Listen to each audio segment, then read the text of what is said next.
Hello, everyone. Today is June 24th. My name is Willie. And as always, I'm Brian. And we're shooting the shift. The shift? The shift. The shift. I'm shooting the shift. The shift. Goddamn. Yeah. Well, today on our daily drive, this is our segment where we discuss current events and topics in the car world, and we have a very spicy one, very political. Historical. It's a historical moment in News. Saudi Arabia and the Middle East, really, because there's still a lot of countries in the Middle East that don't allow women to drive. Saudi Arabia, as of Sunday night, ended the ban of women driving after 3 decades of activism. The king announced plans for lifting the ban last September, but it became official yesterday. There are photos all over social media of women with their husbands and male relatives in the passenger seats. Obviously, this is a very historical moment. So, what do you think about that?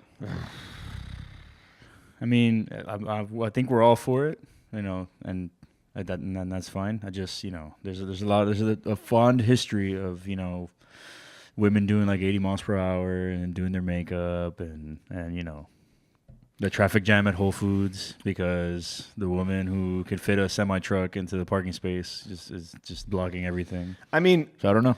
To be fair, guys do some dumb stuff as well. That's right. That's right. Obviously, not all men are putting on makeup and stuff like that. So some are. That's true. So I don't know I don't know where that falls in. But I guess the question is, if you could have a clean slate. Like, even for guys, if you can have a clean slate at driving and say, okay, we're going to teach people how to do things the right way, what would you like? What would you remove from the equation? I guess makeup, not so crazy. Particularly for me, I've seen one instance where I was like, I literally had to stop and look. It was eyeliner. Ugh. Like with the mirror and everything. You're using your eyes to drive. With the mirror and everything. And then have you ever seen a girl apply eyeliner? Yeah. The eyes, they have to roll them up. It's eye surgery. So, like, she had her eyes rolled up, the mirror right in front of her eye. And then she's in stop and go traffic. I'm like, this is not going to end well. But, yeah, I mean, obviously, there's, it's a huge moment for Saudi Arabia and the Middle East. We know that a lot of the countries in the Middle East are very conservative. My biggest concern is, a lot of these guys have multiple wives. Yes. So they're all going to get licenses, and is there going to be one of the wives will be the designated driver, or are they going to have to buy like 13 cars or have like 13 spare keys for the one car? How's this going to work out? Before they couldn't leave the house. Now they can just get in their car and go. Like, It's just a lot of, it's a tumbleweed. They're taking it too far, man. They're taking it too far. You give them an inch, they want a foot. Then they start talking back. They're going to start hitting husbands back there as well. It's going to be like America. Guaranteed. There was also an instance of the first woman driving in Saudi Arabia who received a speeding ticket, which is awesome. I applaud her. Hey, I mean, see? On day one? See? On day one? Yeah. That's not bad. That is not bad. That's impressive. I think it was like 50. She did 70 to 55. That's not bad. That's what's up, bro. That's pretty cool. I mean, what was the penalty before that? Death. Okay, so that's not bad. Actually, no. It would have been double death because you're a woman who drives and you were speeding. I'd say they're making progress then. Yeah. They're making progress because they're going from being stoned to death to just getting a ticket. That's not bad. All jokes aside, I really do hope that this one huge change kind of promotes maybe altering of certain things. Yeah. I would keep the stealing at where it is. If you steal something, you get your hand cut off. I would, yeah. That's a very famous one. It's very good. I would say that, I mean, it's a huge moment for them, and obviously there are things here that we take for granted, but there's still a lot of countries that don't allow certain freedoms and liberties that we have. It's because it's not all roses on this particular case. There's also some women that had been advocating for that are either in exile or in prison for something that's now allowed. So hopefully, based on that, they'll let some of those people go because it's kind of doesn't make sense as to why they're in there now. Some of these individuals are still advocating for male guardianship and the different, domestic violence and stuff like that. So hopefully this is something that can change those things as well. In addition to all of this, they've even have designated female parking spaces. That's bullshit. In malls. Okay. My only inquiry into that is that are they bigger than usual? Because if they have a big parking space, I'm just saying that maybe they could realize that they could fit into one and not, park wrong to where I can't open the door, or they ding your car because they have to fit, like 20 kids in the car and, whatever the case. Wow. And not every woman, obviously, but, They either hit your car with the door or they hit your car with the bag that seems like it has an endless bottom full of, like, everything. Yes. Books, laptops, shoes, half a car. Shoes. Pills. A change of clothes for the gym. Yeah. Like 3 bags. How much stuff is in there? How do those bags get so many things? I don't understand. Yeah, I don't know. So congratulations to all the females driving out there. I'm looking forward to seeing the first Saudi Arabian female street race, drifting, drag racing. That's going to be sick. It's going to be awesome. It's going to be litty. What's the next? What else we got on the docket? Some people would think that pretty much the luxury sedan or the luxury, I don't even know what segment that is really. I think it's just a luxury sedan segment. Pompous, luxurious car to drive around. Some people would think that that's pretty standard, right? Bentleys, Rolls Royces, Maybachs, Porsche Panamera. Yeah, you don't really get driven around in a Panamera unless you want to get sick.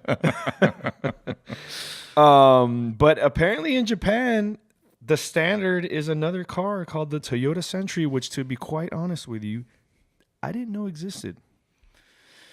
To be fair, overseas there's not. Again, we have a different idea to what luxury is. Over there, like a fully loaded Camry. This is just Japan, though. This is not anywhere else. Well, no. In China, you will find maybe Rolls Royce. Well, Rolls Royce, Bentley.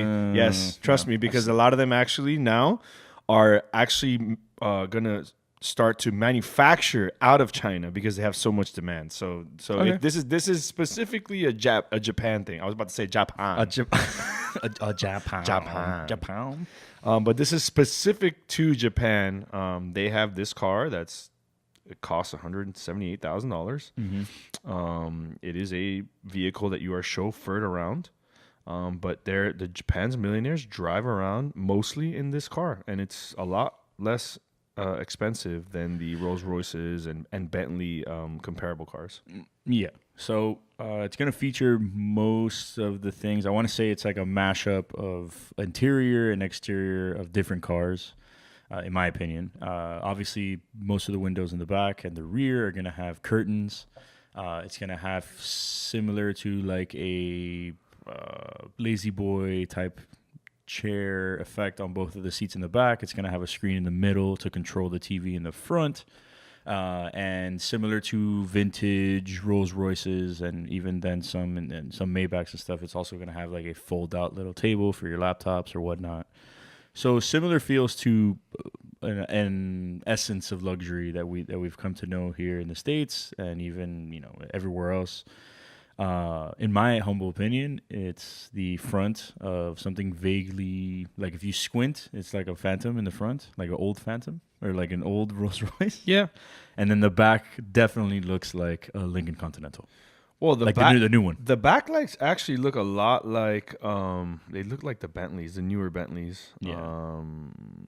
The interior looks. It looks nice. It looks really nice. No, it looks nice. It looks nice, guaranteed. They have some photos of one that has like it's kind of like a camel wood colored trim and black leather. It looks really nice, to be honest. So for all of you who are asking the questions, the important ones, the first edition of this car used to rock a V12. So obviously we're going to cry and we're going to say that it's a V8 now. And of course, we're going to say that there is an electric motor that assists it in power and all that stuff because that's, the changing of the guard.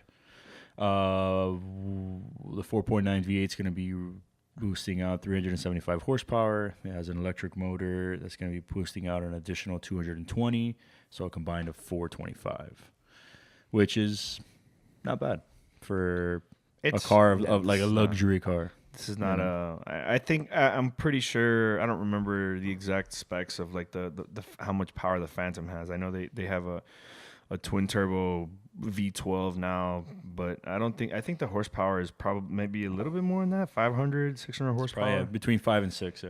Yeah, it's not really. It's in those cars. You're not racing anywhere. You're in no rush to get to where you're going. So yeah, you have a driver who's going to be there on time. First of all, we all know that the people driving this are going to be all members of the Yakuza. All right, so yes, so all 50 of them should probably just go to them. Yeah, and then I'll let my jaw drop the day I go to Japan and just see one in person. Well, moving on from the car that costs as much as 2 Lexus LSs.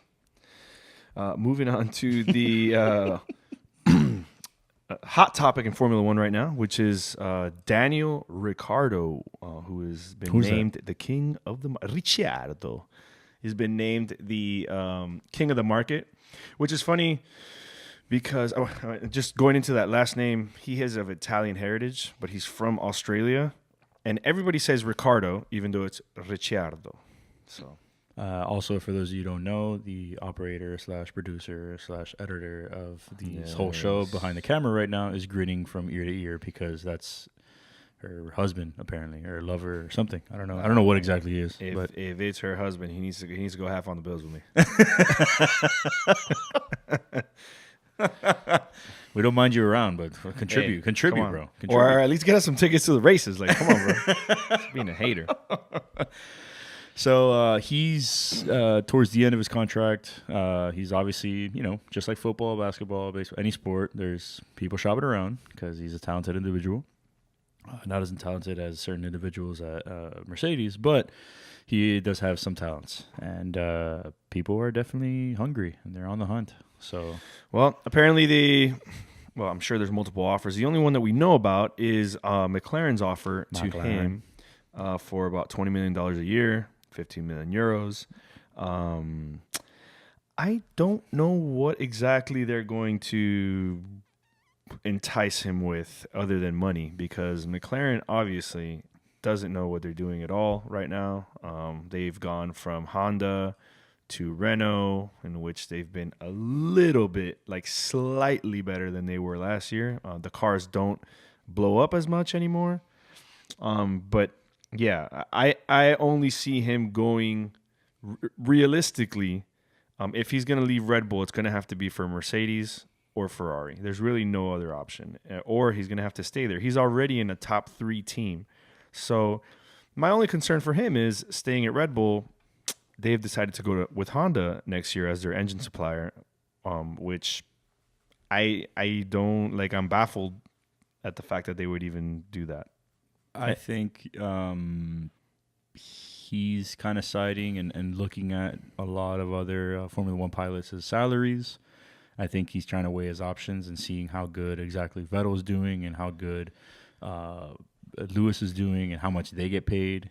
So it's literally a fraction of what he gets paid, or what he's getting paid right now. So, or what he would be getting paid. Well, I don't think I don't for him. I really, at this point in his career, I don't think it's really about just the money, because he wants to win. Like he wants to win. The problem, he can't really measure himself against Vettel and Hamilton, because those two guys are 4-time world champions, and they're going to demand a lot more money than he's going to get. So just out of the people that are available for teams right now, he is the best driver. Yeah, I wouldn't say, again, I agree with you, it's not about the money, but the simple fact of the matter is that the performance of those individuals in those cars is what got them to $50 and $60 million. So, yeah, I mean, there's a strong possibility that Kimi Räikkönen will not return, that he will retire after this season. The only problem is I don't know if that'll happen before Ricciardo has to make a decision. So worst case scenario for him would be Kimi doesn't announce until really late, and then Ricciardo has to decide now.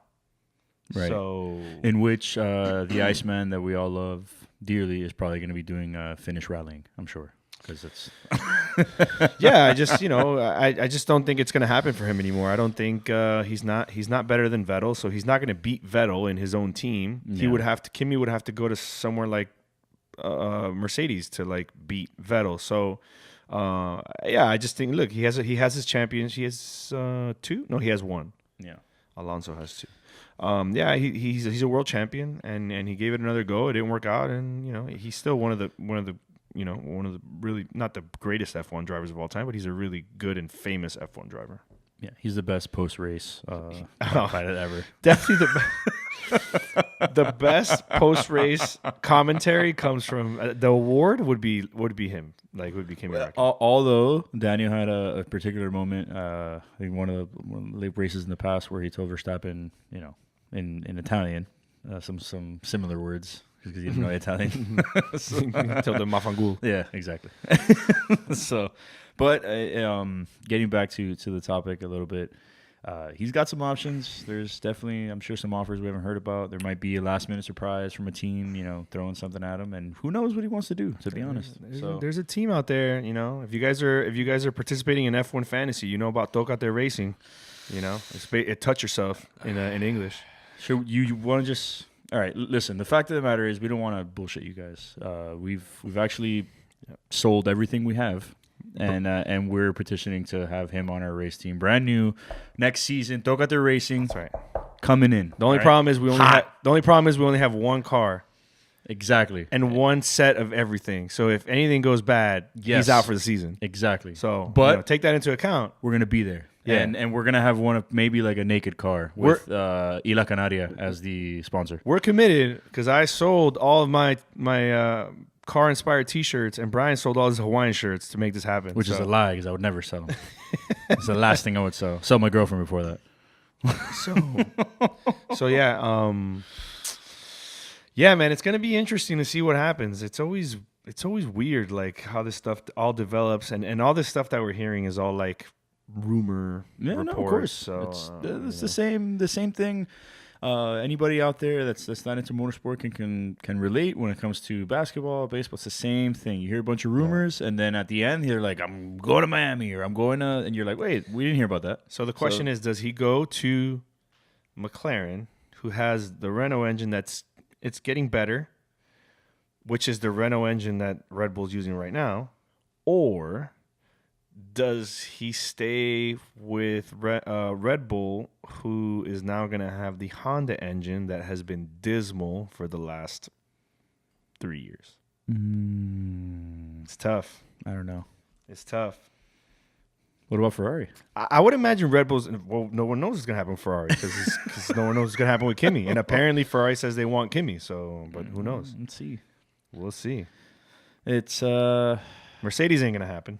no, So no. They're pretty good. They're Yeah. nestled in there. So Yep. I mean, I think, yeah, it's definitely going to be. We can go talking about this till we're blue in the face, but at the end of the day, it could be something completely outlandish because it's his decision and whatever offers he has at hand right now. So it's definitely going to be interesting to follow that until it's everything's said and done, and possibly be shocked. But who knows?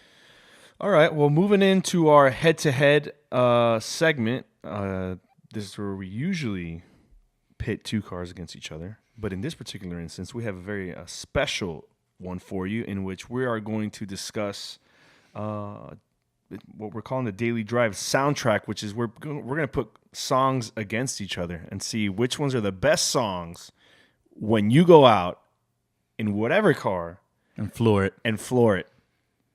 So, of course, different times, different songs. So this is not going to be the faithful 70s classics or 80s classics of AC/DC, Because I'm Sex not- Pistols. And Because I'm not 60. correct. I mean, they're great songs. Don't get me wrong, but it's usually when you type in the best driving songs, that's usually what comes up. Meatloaf. We got some oldies. We got some. It's not all new yeah, stuff. like 90s oldies. Yes. Yeah. So, So here we go. I can kick that off with some Spencer Davis Group. Give me some lovin'. That's not it. No, this, just so you know. No, keep playing that. Keep playing that. This, if you grew up in Miami Restart it. and you had Hispanic parents of any kind, This is what your father was street racing to. This was on his Que Lo Que Spotify playlist. I mean, So it's gotta be a merengue if you want to go fast. I can only imagine, like shifting gears to this. Yeah. Oh yeah. There you go. For windows down. There you go. Oh, come on. A little JLG. Little Juan Luis Guerra in the house. All right. So going to the song that we were going to play initially. Yes. So. Right. So this is Spencer Davis Group. The other one was Juan Luis Guerra El Farolito, which is not. This is Spencer Davis Group. Give Me Some Lovin', which was made famous by Tom Cruise in Days of Thunder. And if you guys know cars, you know Days of Thunder. And if you don't, you need to watch it immediately. Stop watching this. All right, stop. Actually, watch this. Yeah. Watch this and then watch that. Yes. Immediately. So you can picture yourself. You can picture yourself getting ready, like you're at the stoplight. It's about to go green, And a guy in like a 2-door green hatch Civic pulls up, grills you, son of a. and you're like, "Oh, you don't want this, bro." Not today. You put up the Valium. Not the Valium. Yes. You take a Valium. You take a Valium, and then crash. All right. Most of these songs are gonna have that effect. All right. I've got some oldies that are definitely nostalgic for any car guy. If you guys already know what I'm talking about, this is the Cardigans, and this song in particular was made famous by Gran Turismo 1. That's right. Okay, so Which is like, come on, the most. I mean, come on. it was the most iconic and most famous race car game or Period. racing game. Still period. is. I mean, Still is. Yeah, no, yeah, but I mean, like when Gran Turismo came out, it Oh, was like yeah. the biggest thing ever. Yeah. So, come on. This is at least 110 for no reason. Like, you're not even racing anybody. I had many nights where there was these races in Gran Turismo called the endurance races, and they were legit like 6 hours long, 12 hours long, 24 hours long. So I would fall asleep. That was the birth. Yeah. Okay. That was the birth of what now happens with Fortnite and all that stuff. Well, it was the first. I would legit like fall asleep playing, and in the morning I would wake up, and all I would see was like the car crashed like on the side of a wall, because basically I just passed out and the car just like freaking nailed the wall, and it stayed like that. The race kept going, by the way. Yeah. No. Yeah. So, all right. So another one is not as old as Spencer Davis Group. Give Me Some Lovin'. This is Incubus. Sick, Sad Little World. oh yeah. I've definitely almost crashed this a couple times. If this song alone, just the song makes you want to race. You don't even have to be in a race. You could run. You could be in a shopping mall, like, and you're just trying to get to the next store, and you're running. Oh yeah. Oh, definitely. Yeah, no. All day. I actually got caught up in a race cycling on a weekend with another cyclist to this song. Seriously. That's a classic. That's Seriously. a classic. And listen, to any innocent bystander in the middle of anyone listening to any of these songs, there's nothing going on. It's just like, and they're like, what the hell's wrong with that guy? Yep. Little do they know that Yeah. we're entrapped in this song. Oh, Yep. amazing. Classic. What do you got? This isn't like, it's just famous because it is, and come on, like Blur, really? You like, come on. Yes. Mind you, most of the ones we're gonna list are not all rock songs, but this is a modern take of like AC/DC, Back in Black, and oh, yeah, Yes. dude, you could definitely 2 semi trucks and Okeechobee right now are racing in this song. 1, 1.5, 2, 2.5, 3, clean the sweat off your butt crack. 4, 4.5. Oh yeah. Yeah, no, it's a classic. it's and for the girls who cannot understand exactly what we're talking about, I don't know what the female equivalent is, but all these songs, I'm sure you've ridden passenger side, your boyfriend or a love interest in the past, and this has come on, and for some reason your neck hit the car seat, and it just happens. It just happens. You don't even have to be racing anybody. Just from one light to the other, the song just takes over and possesses the man. Yes. What do you got for us? Next, I have Schoolboy Q featuring A$AP Rocky. Hands Change of pace. on the wheel. This is a little bit slower, but He's personally raced 3 times in Homestead to this song. yes. 3 separate times. This is my road course song.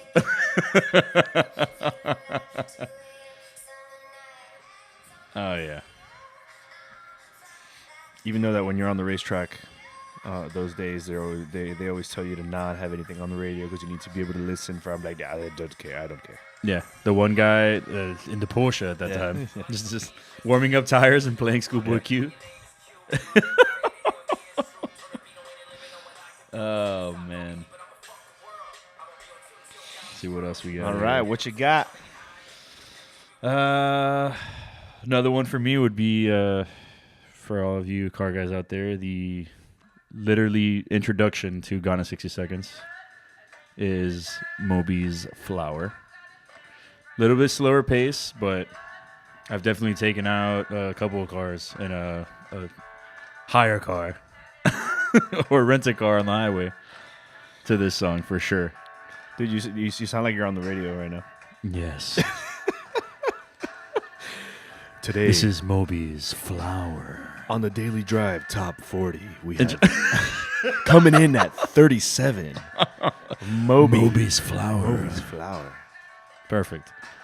I think I nailed it. Don't forget to tune in on Wednesday. What was it? What the 93.9 Jazz back in the day? Yeah, that Moby track is that's epic. Yeah, definitely. What you got, man? Let's go. All right, Tit for tat on this one. gotcha. This is Deadmau5. Raise your weapon, and by weapon I mean your vehicle. Yes. Even if it is 1.8 VTEC Civic. I'm gonna have to fast forward this because the racing part of this song is later on. It's very long. If you're having a 12-minute race with someone, you could afford to listen to the whole song. I think is that one? Yeah, that part. Yeah. So this isn't as the introduction isn't as immediate, but the sweetness. Oh yeah. Oh, here it comes. Moment of silence, please.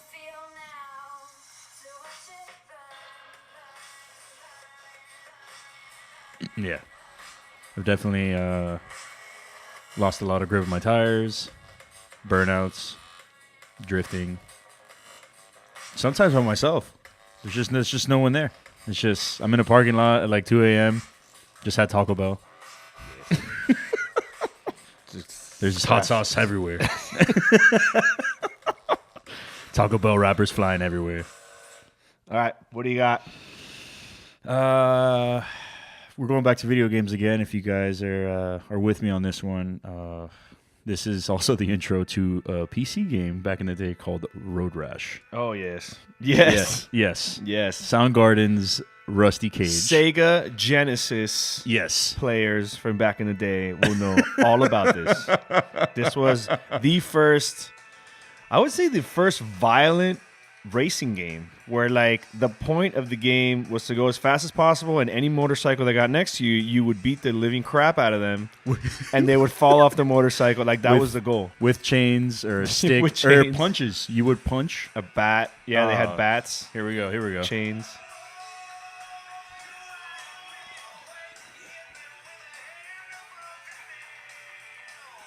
Yeah, definitely. That's good stuff. What else you got? Next is another Deadmau5 yes. and Cascade called Move For Me, and this is the Grand Theft Auto remix.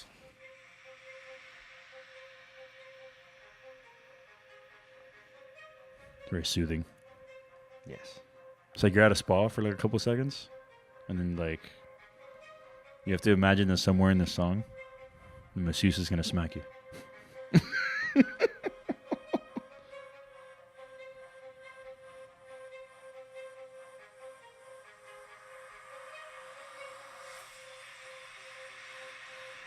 No, yeah. Yes, this is Yeah, no, this is the perfect intro to a race. Even if you're not involved in a race, you're looking to race somebody when this comes on. Again, doesn't have to be a car thing. You can be walking on the street, and this comes on, and you'll start jogging for some reason. What was the was it in Gran Turismo where you would do the headlight flash to race? What game was that? Then Need for Speed. Underground.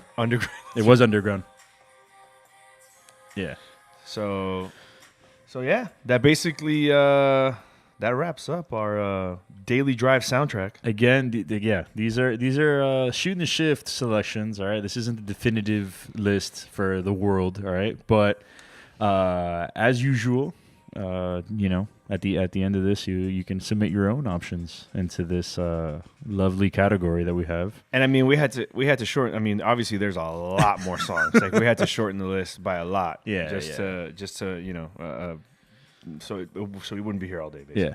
So, of course, if you guys watch the show and you're in tuned religiously, like we hope you are, we have a But Why segment. Do we? We do. And it's one of it's painful to watch. Really, it is. A woman or a man, we're really unclear about what it is right now, purchased a 458. Our producer just corrected me. It was a woman. Purchased a 458. Rented. She rented? Rented, apparently. Okay. Well, she was in a 458 out of the dealer. She took a nice little video, as one should, of the interior and, the whole 9 yards.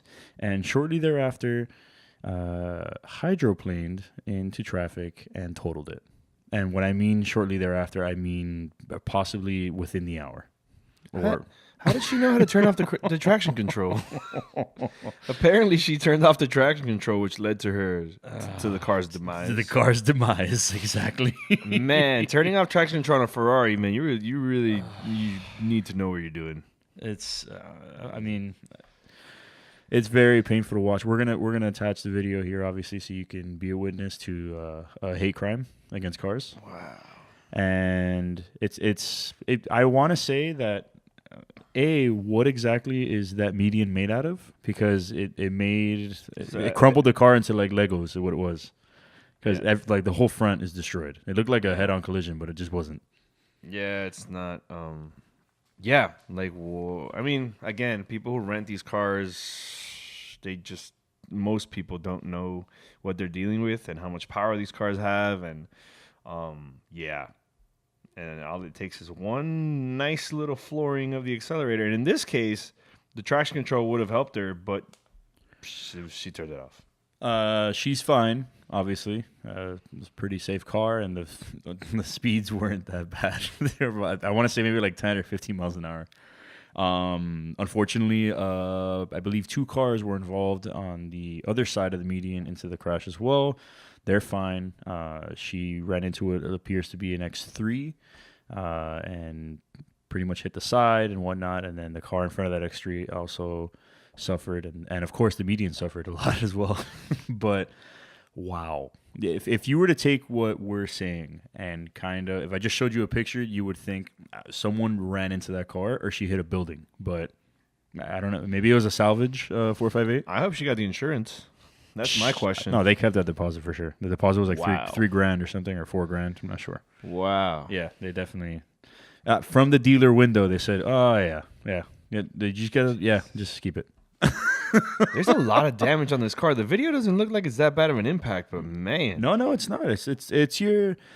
For those of you who have driven in the rain in Miami or elsewhere, if you do not have, news to you, if you do not have good tires or whatnot, you will feel more or less the sensation of your car losing control. That is the pure definition of hydroplaning. The tires do not have enough clearance or channels in order to grip and navigate you through a puddle. And obviously this is not what happened here. But it's definitely what could happen and the similar sensation of what was going on. The damage wasn't the guardrail. The damage was another car that she hit. She hit that X3. That's why I was correct. So jacked up. But it's devastating, is what it is. I've never seen Jack. I've never seen a 458 destroyed like that, man. Yeah, well, when you're goddamn, that's a head-on like head-on collision with another car, man. That's woo. Well, yeah, it's like it wasn't like it was like And more it like was, and it was raining. Fantastic. Yeah. So enjoy the video, guys. As per usual, we'll be back for 4th of July. Just to let you guys know about a particular subject that we have to give you guys that ties into how great America is. But as per usual, like, comment, subscribe. We'd like to actually hear your selections of drive songs, even if it's some Nicki Minaj or whatever exactly gets you going and gets that foot slammed down on the accelerator. Or Juan Luis Guerra. Exactly. If you're a Dominican, if and you're trying to get really fast to that mofongo. If you're a Dominican, it is going to be Juan Luis Guerra. There's no faster song. So yeah, guys. Well, it's great having you guys and great sharing information with you. I hope to see some very good song selections and some commentary from you guys. Thank you for tuning in. See you next time. Bye-bye.